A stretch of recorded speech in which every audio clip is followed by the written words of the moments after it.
It's been finding a way, soaked, in fact, parts of the South. The flood risk ramping up a lot quicker last night. Listen to this.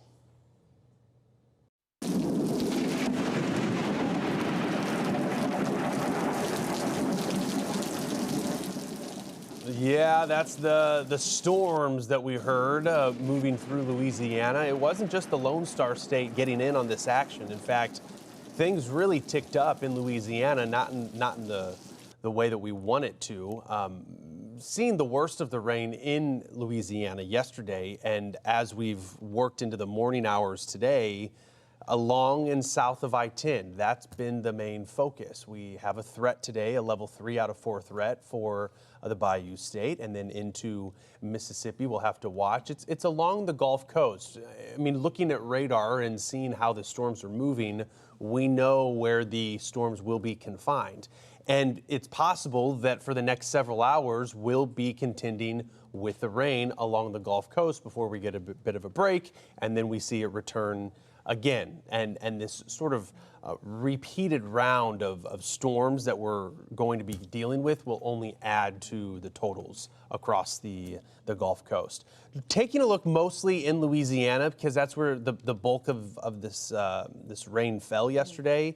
Bon Weir, De Ritter, Sulphur, Louisiana, we had 4+ inches or so. I mean, some big rains coming out of Louisiana. Not all good, because there's a good chunk of the state that's already drenched enough. The number of reports that we've been dealing with, of course, the river flooding has been something that we've been focused on, the Mississippi River. Those levels, fortunately, have been receding, but we're still in flood stage. So, you know, any additional rain that we get, it's not going to be great. Yeah, I mean, everything's so saturated, not to mention into these urban areas, which are already going to be poor absorbers of any rain that comes in. But with a lot more rain to come, and this is the training, you can get a really good idea of what training means just by looking at radar. And it is a little bit of a loop, but you see how some of the heavy rain just kind of continues to hang out over the same spots. It's a really narrow flash flood warning that we currently have. Parts of Vermilion Parish, Jefferson, Iberia Parish, Jefferson Davis, I should say. We could see more of these further into the day, but you get these rainfall rates that exceed 2 inches per hour, and we are just squeezing out everything we've got. And that's a look, by the way, as we head into tomorrow morning, that level 3 threat, for no surprise. Yeah, so throughout the day, it's going to be around New Orleans and just south, while yesterday we had more of the boot of, well, not so much the boot, but what do you call that, up the ankle? The bootleg. Yeah, the bootleg. more of the bootleg was under that risk, but now we're getting a little closer to the bottom of the shoe.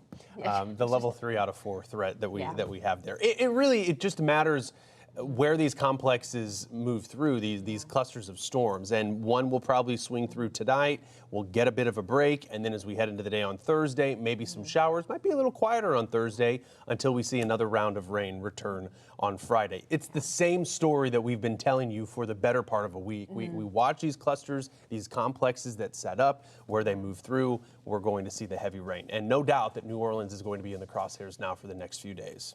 Yeah, I mean, noticing 2 to 3 inch potential. And remember, as Stephen mentioned, it depends a lot of where these storms decide to set up and repeat rounds of them. But that's on top of what we already seen. So we're getting closer to that 1 foot mark with rain totals. The hope is that we don't make it there, but it gives you some good guidance in terms of just how saturated it is. Very unsettled through the rest of the day today, I think.